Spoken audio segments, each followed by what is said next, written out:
So here we're going to hit just this one. I want to, just this. Yes. Okay. I'm going to stream this live on Instagram because I think it's really helpful. So today we have, on Thursdays, we have our episode, our session with Dr. Sarah Little, and Dr. Little has been really helping us.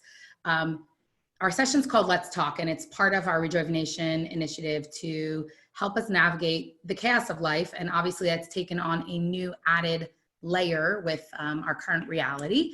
And Dr. Little is here.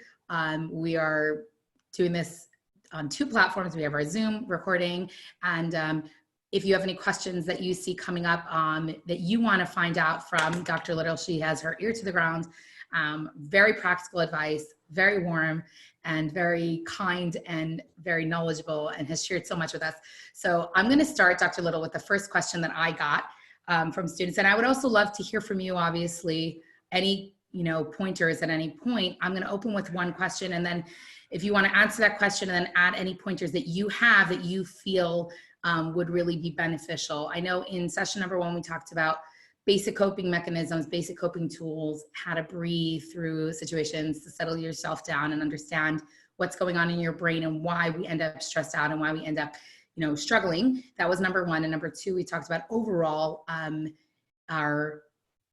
know we talked about grief, but grief was in number 3. Do you remember what number 2 was about emotions, all the different diverse emotions that we're feeling at this time and how to work and navigate that complicated road. Number 3, we talked about grief and the different stages of grief and why it's important to understand it, because with those different stages of grief, you can kind of start to understand what you're experiencing and kind of identify those stages and then embrace them, acknowledge them, move through them, and be kinder to yourself, and just understand that also what you're experiencing is kind of normal and natural, and that there is a part of us that's grieving.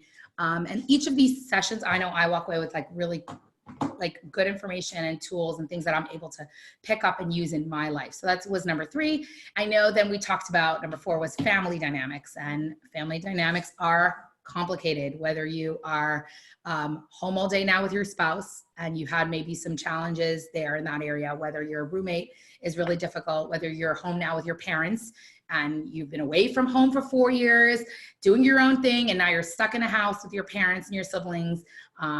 All these things are kind of layers that we've talked about until now. Today, we figured we'll just do more of an open Q&A, open forum, open platform, any questions or any thoughts that anyone has. Dr. Little is here and we'll answer them with her. I know I've gained so much from them, and I know you're creating a tremendous asset, and all of these recordings are at chabadathome.com, and really, really a gift for the broader community. So even though I said I'm going to open the question, Dr. Little, if you can give us maybe, I don't know, a few right away, pointers, tips, ideas of things that we can today think about or put into our lives to navigate this. Because you and I have said how there are good days, there are bad days, there are ups, there are downs, there are good moments, bad moments. This is really not simple. So go for it. Take it away. Thank you. First, I want to say thank you to Manya and everybody, because for me and the kind of person I am, this is something that allows me to do something that helps me, because I do not have children home right now. They're grown. I do not have grandchildren home.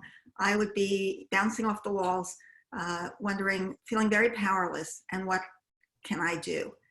And I think that's one of the points that I'd like to make today about feeling powerless, that we have so little control. And at this point, when you said about today, I haven't kept track of the days of how long it's been since we've been all going into self-isolation, but it's been a long while, and it is starting to really take its toll on a lot of people.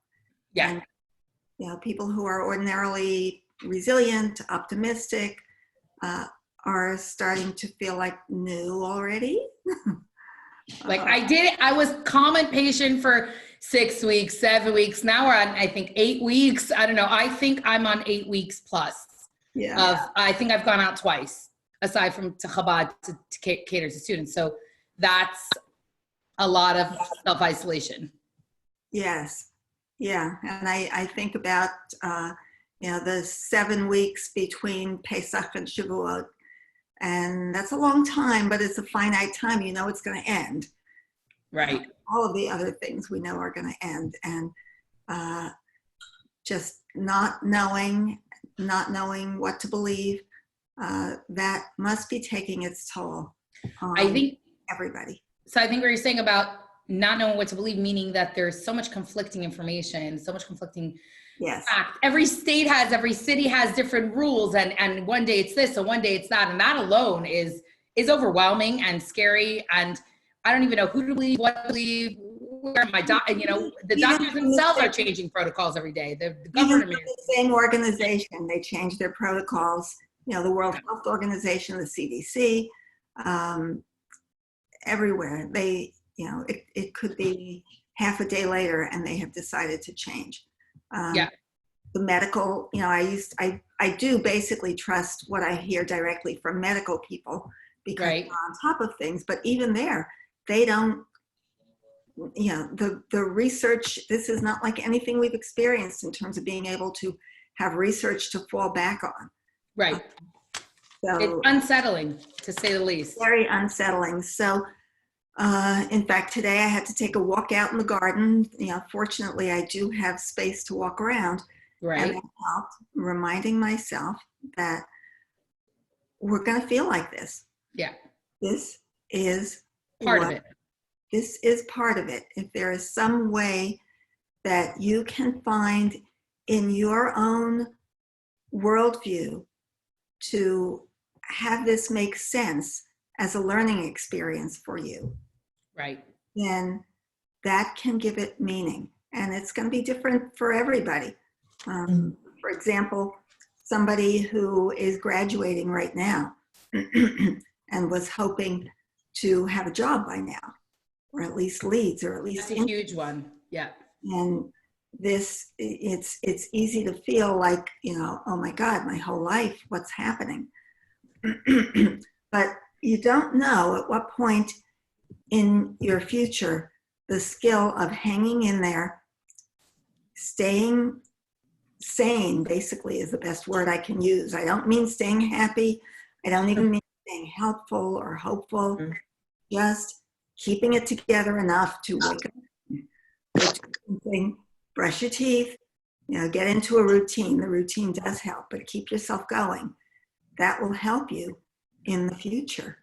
Number one is the routine. Routine. It's so interesting you're saying that. The mind saver.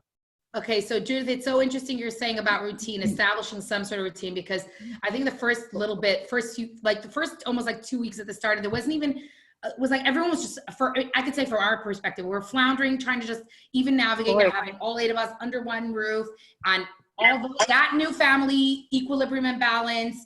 That was like step one. Then was just like figuring out logistics of like how we shopping and how we getting food and how we providing Passover later.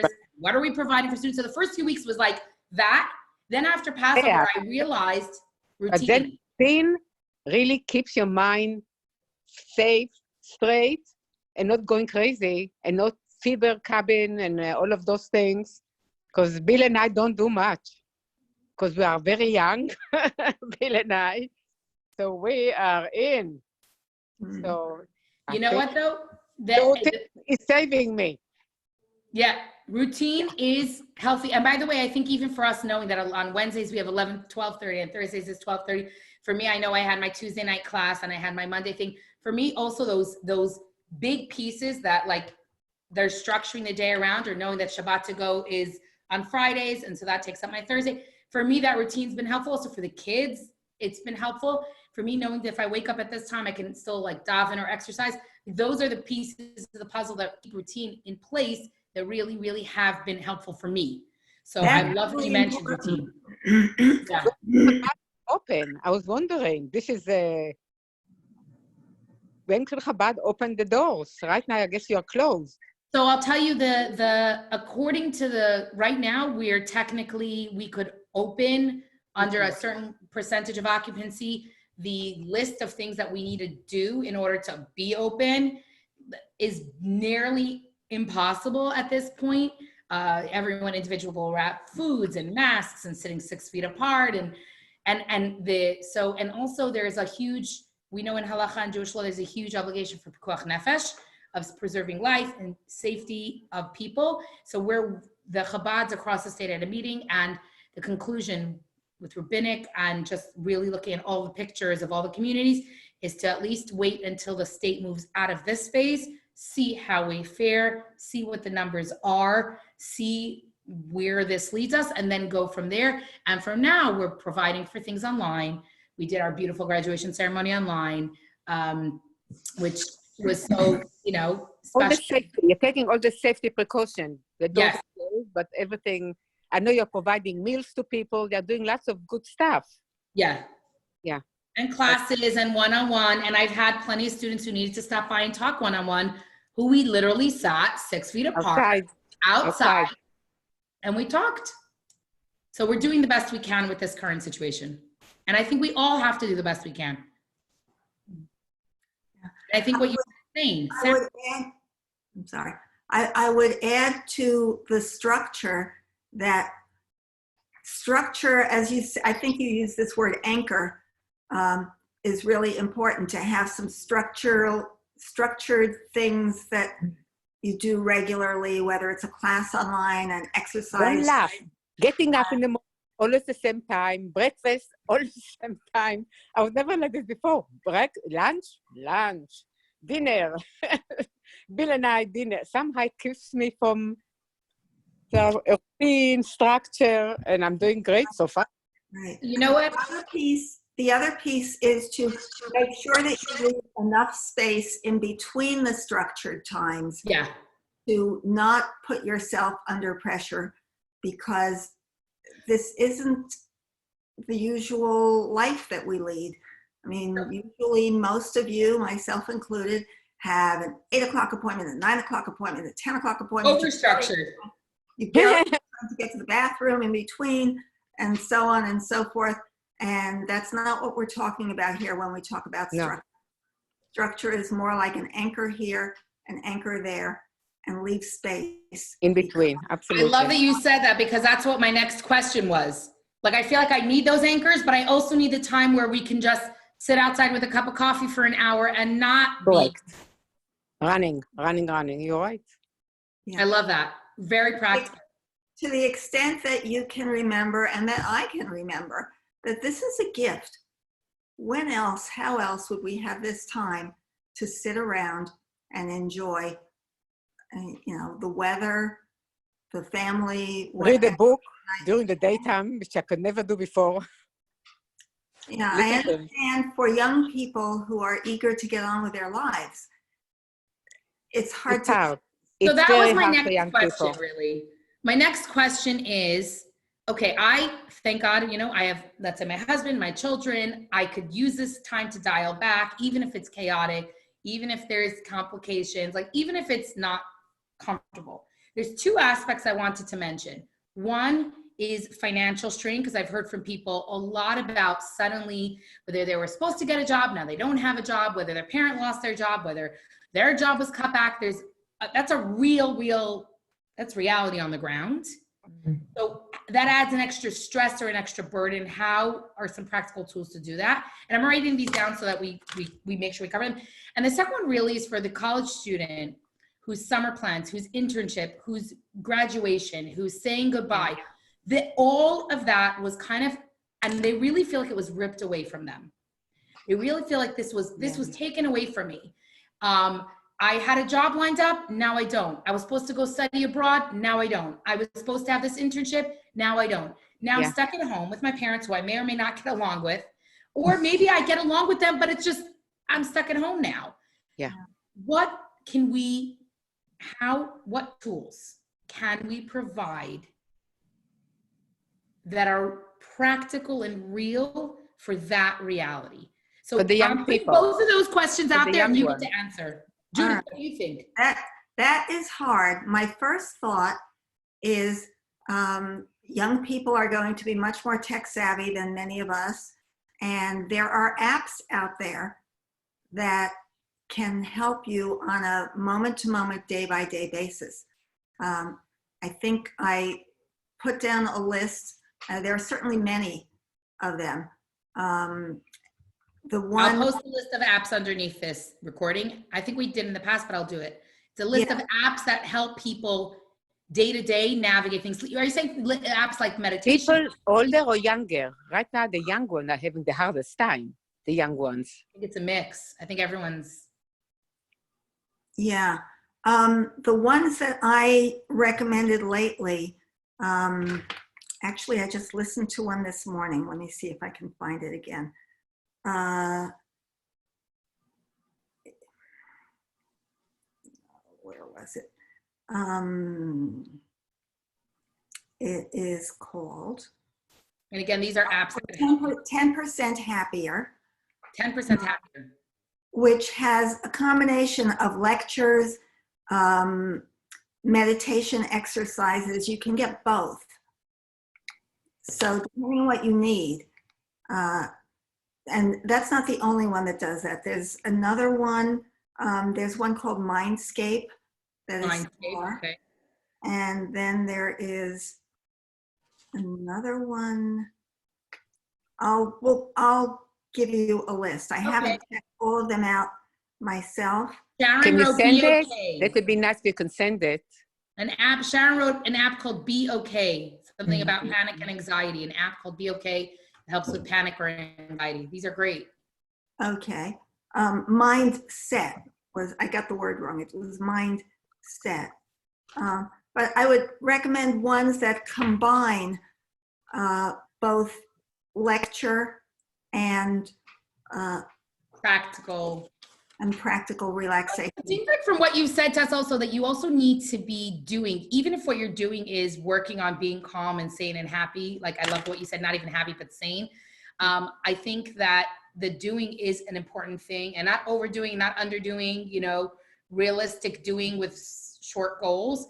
And these apps are doing, they're still doing, and they're kind of doing things that will help you through this. Yes, they are. The other thing I would recommend is that for college students, grad students, recent graduates, you must by now have some idea in your mind of what you would like to be doing ultimately for your career and for your job. So can you look at this as an opportunity to get further training online? Interesting. So take this time, like maybe you weren't planning on going for a master's or taking this online course. Now you can. Yes, either formally, which, you know, sometimes costs if it's a master's or something like that, or informally, just YouTube. You can go on and find help on how to do pretty much anything. That's amazing. So that when you are ready to, you know, when you put your resume together, and keep track of it. Interesting. I love this idea, and I may even get you to say this in a snippet that I could just put on Instagram. Like, you're graduating, you're stressed, you're worried. There's actually something you could be doing that is not just sitting on the couch with Netflix, even though that's fine. But and you can document that goes in your resume, that these 6 months of COVID, guess what I was doing? Mm-hmm. Yes. That's awesome. Mm-hmm. That's really practical. Because not only does that improve your skills, but it demonstrates that you are someone who makes good use of your time, that you take your career seriously, and that you are a self-starter, someone who can be counted on to keep moving. I love the word that you said, self-starter, because I think that that's something that a student could really find within themselves. And I think even for, let's say, for anyone that they want to start and learn and grow and do, I love what you're saying. I think I'm writing some of these things down because I feel like even some of them may need to be released in snippets, like 60-second bite-sized snippets. Great. Well, that's a really good point, because I would say for maybe the last 20 years, my generation has been feeling that kids growing up these days are so structured. They have so many things that, you know, there's Cub Scouts, there's Girl Scouts, there's skiing, there's swimming, Tennis, this and lesson, all of this that lesson. ballet. Yes, and not to put that down.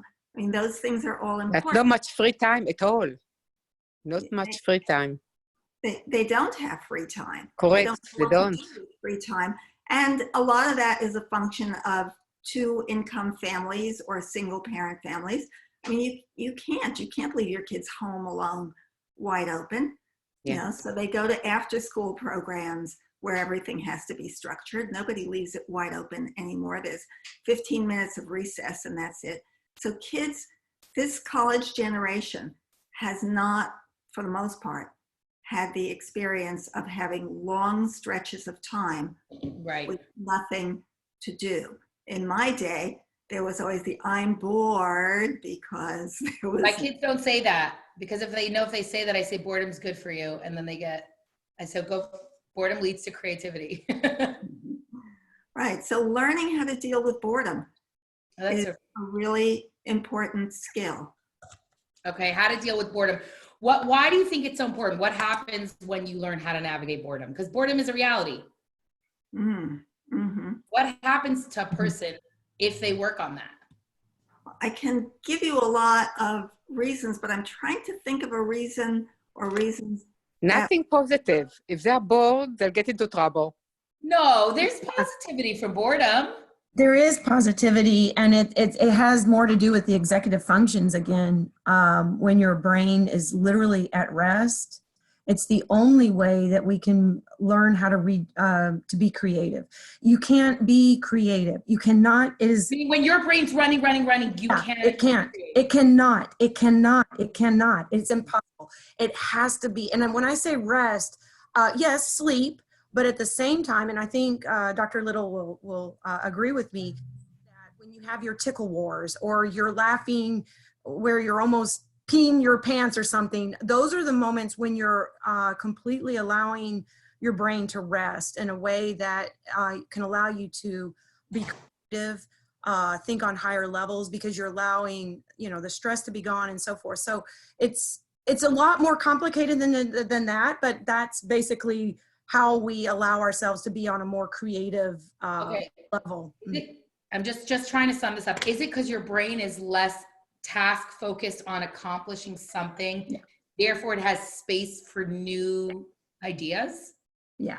I love what you're saying, Sharon, because it is exactly in line with what, well, I'll let you in on what I'm doing with this time is taking online webinars and improving my skills as a psychologist. And one of the areas in which I was originally trained but haven't done updates in a while is child therapy, and so much has happened. And I'm watching these webinars about play therapy. And now that we know, I mean, between the day when I was first trained and now when we know so much more about the brain, this is exactly what I was just listening to about children who have been through, it's specifically about play therapy for children who've been through trauma or who grow up in chaotic, traumatic environments, that some of them have never played, and that play and laughter is when a child's brain gets to grow. The neurons form, the frontal lobes, the executive function works. And there's a lot of research now making that very clear, that children need free playtime, happy playtime, when they're laughing, when they're giggling. Yeah. So literally at that point. So if you're even running, I know probably Manya, Sarah, and me, we all grew up, running around in the yard and playing catch or whatever games, right? And you just got caught up in that. Didn't you grow up like that? I mean, for sure. On your bike and all this kind of thing. I was just talking to my mother how differently my girls are growing up, but I want to get back to that. Yeah. I feel like there's a balance, because there's great thing to do with the opportunities. That's awesome. But then there's also understanding that time, that space to be a child. And like you're saying it from a neurological perspective, that the brain literally needs that free space and free time to do nothing. And I agree with what Judith was saying. You have to be careful, because you don't want a kid to get into trouble. right? You know, when a kid is too quiet, you're worried a lot of times. But that time where there's nothing, you know, where like sometimes the kids, I want to watch a video, go outside for an hour, come back in an hour. What do you mean? Go outside for an hour. You'll figure it out. And guess what? Some of those times where they were so resistant to do that, they come back and they created a fort, or there was a game, or and they're learning through that. They're learning about themselves. Question though, for a non-child, an adult, a college student whose brain's already more formed, what is the value of that blank canvas, that blank space, that blank time? How does what Sharon said applies at any age, which allows your brain to tap into creativity. Okay. And again, that's college students, grad students, people early career. You know, this is the time. You are our hope and our next generation. You are the people who are going to. You're relying on them. Yes, you know, we are really counting on you. I mean, my day as a researcher is gone. Right. So we need the young minds. Mm-hmm. We need the young minds. Yes. Well, one other thing, if you don't mind, if I can pipe in, is I know Sarah probably knows a lot about Vygotsky, and the inner talk that children, we talk to ourselves as children, right? And a lot of us just continue talking, but that inner voice, like you were talking about even yesterday, Manya, when we're in those moments of creativity, that inner voice comes more alive. Surface, yeah. Conversations that are going on. Let's say I'm by myself. There's children that don't have other, you know, siblings, or they don't have siblings. So, or even with other siblings. So they learn how to, and I'm talking about children right now, but that inner voice continues to develop even in, you know, throughout our lives. But that inner voice and being really acutely aware of what we're thinking, how we're solving that problem. What am I going to do next to get my tent that I made inside, you know, with the dining table or whatever. And so these are they're very creative, but they're very constructive, and they're very necessary for the way we go on in life, through our relationships and how we approach problems, how we solve problems, how we get ourselves through the problem or situation. And so these are those moments that are so critical, according to Vygotsky, inner speech, that really set how the stage of how we're going to form ourselves. And even a 21-year-old, a graduate of Texas A&M, is continuing to listen to that inner voice, and we need to tweak it. I know I do. And so those are those times when we're bored, you know, that we can be creative and so forth, but we're also working with that inner voice. So I find it interesting you're saying it, because when this first started, Yessie and I sat together and we're like, okay, our goal is the same. So let's say translate this to a college student's life. And that's what kind of, Sarah, you were saying, is the goal of, you know, getting to this place, this career, making a difference in the world in this way through whatever I've learned in college. That goal is the same. So Yessie and I were like, okay, what's our goal in running the Chabad house? Why are we here? And once we're doing it, the how may change. And that's, I guess, the same for the college student. How they're going to make a difference with that degree, or how they're going to create impact or get a career with that degree, how that's all happening may be different right now, but it doesn't mean it's gone. So in a way, it wasn't ripped away from them. The how is now different. Just like the how we're running our Chabad house is different, but the why we're doing it and the goal of what we're trying to accomplish is still there. So that's what, in a way, that's how we came up with some of these creative things, is because we knew we still have that goal. So in a way, the college student, or each and every one of us, has to go back to that goal and ask ourselves, okay, what's my why? What's my goal? And if my goal is to be a productive daughter, or a productive wife, or a productive community member, or a productive teacher, or a productive professor, productive psychologist, whatever it is, and if that's my goal, to create impact, to bring light into the world, Judaism teaches us, right, we're all in the world to bring light into the world. We have a Tzelem Elokim, we have a godly soul, we have a reason for existing, we have good that we need to do, there's a part of the world that needs our impact. So if I can look deep at that why, then the how, and with this blank canvas of time, I now have different ways to look at the how. And one of the girls yesterday, I was doing this webinar for the girls. Remember, I jumped off our class. I was doing this webinar for a group of girls in Milwaukee. And one of the girls, I asked to describe an adjective that describes this time to yourself. And one of the girls said, very revealing. And I was like, wow, okay, what do you mean by revealing? She says, it's showing me parts of myself. And this is a young 15-year-old, 16-year-old. I was pretty taken by her words. Revealing because it's showing me parts of myself. And it's also revealing what's really important to me.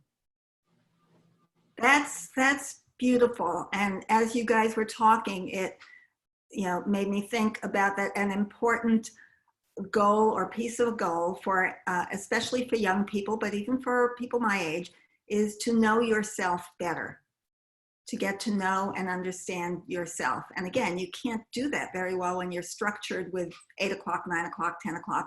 You need time. And to speak to what Sharon mentioned, paying attention to the voices in your head, to how you talk to yourself, to what you are thinking, and even writing it down. I would say, keep a journal. This is a great time to keep a journal. And it's something I don't know if young people do these days. Keep it online, keep it privately, whatever, but it's a way to get to know yourself.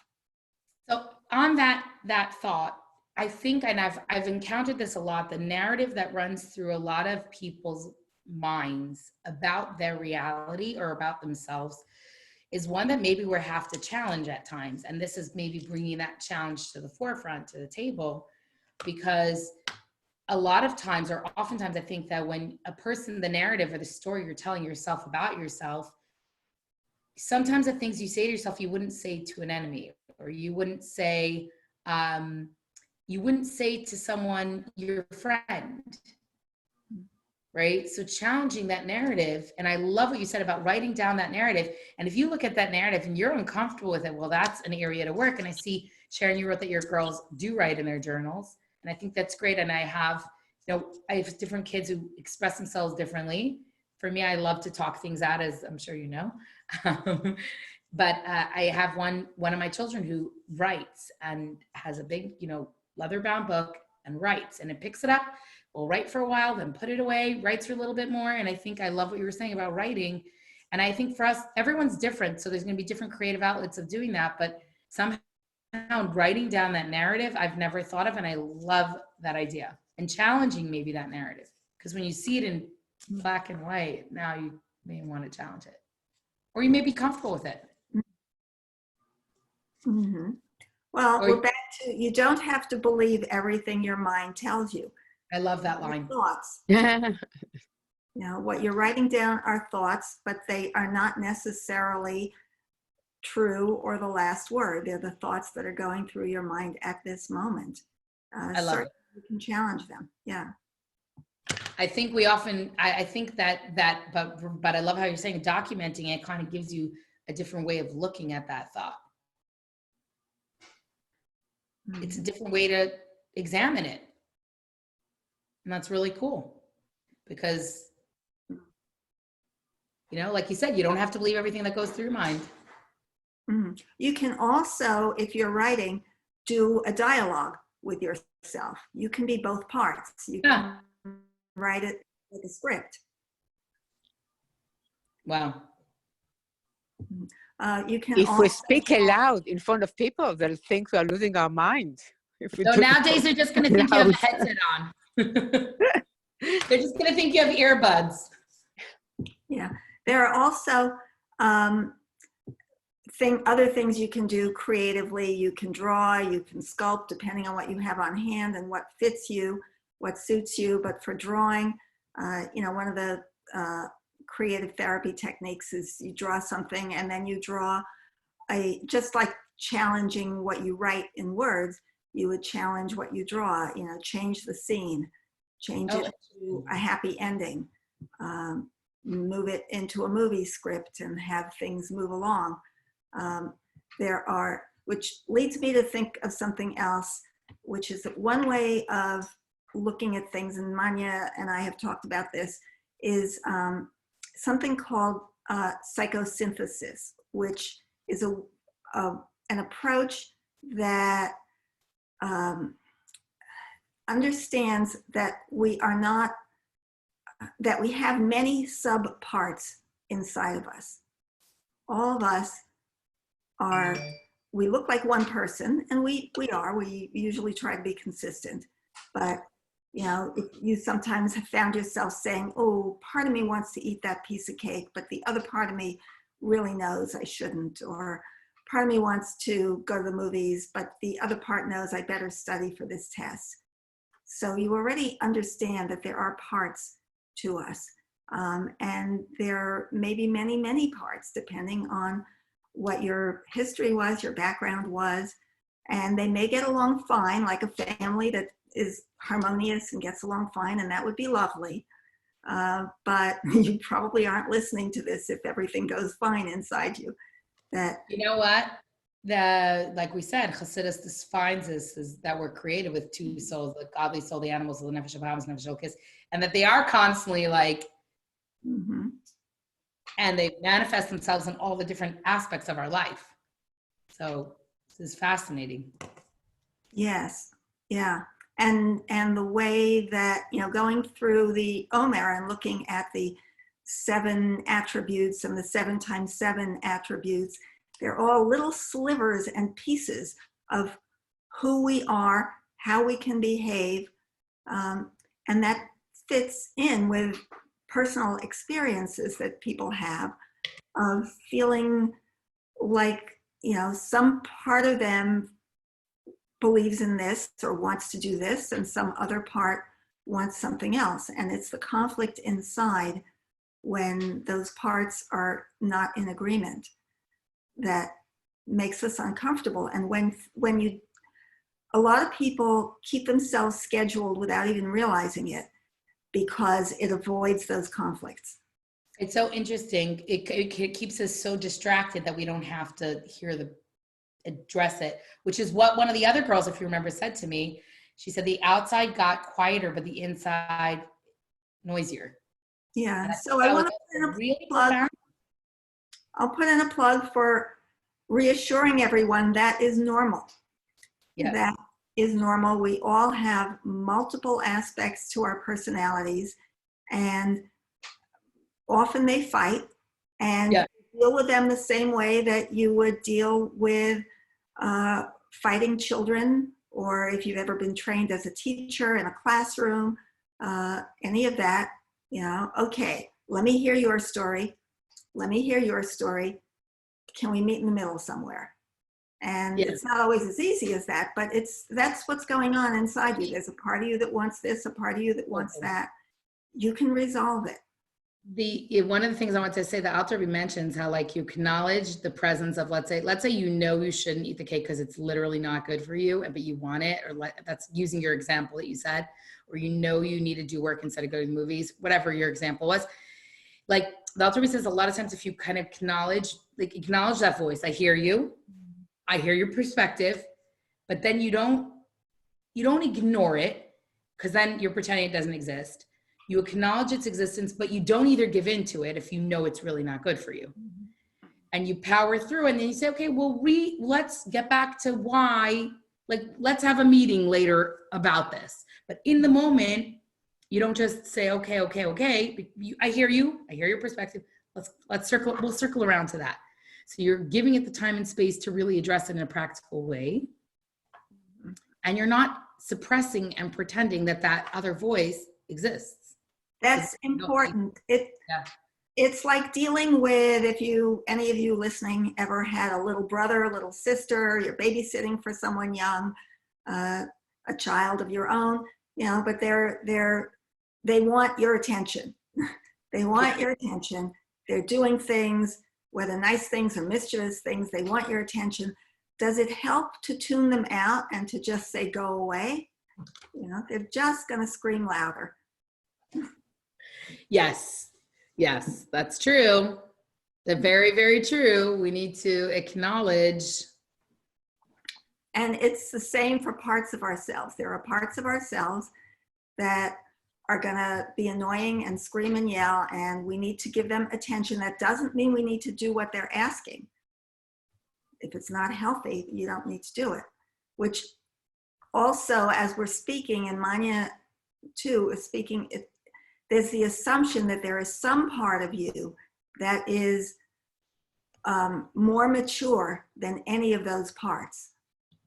There's the little child screaming. There's the part that, you know, wants to make sure you get your job done. There's all those parts.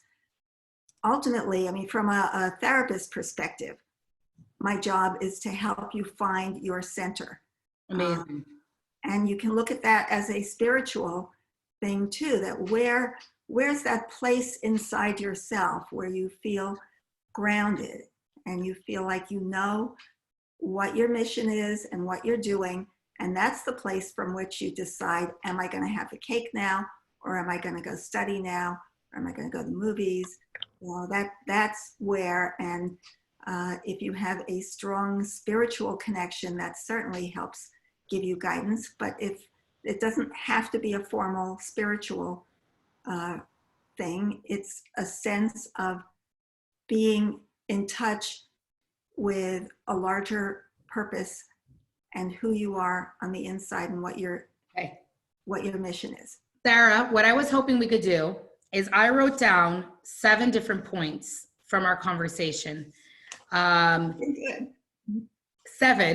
and I'm sure there are more, but I have 7 that I feel, 7 points, 7 points from our 1 hour, almost an hour conversation, 7 different points that I think are very valuable and real powerful takeaways.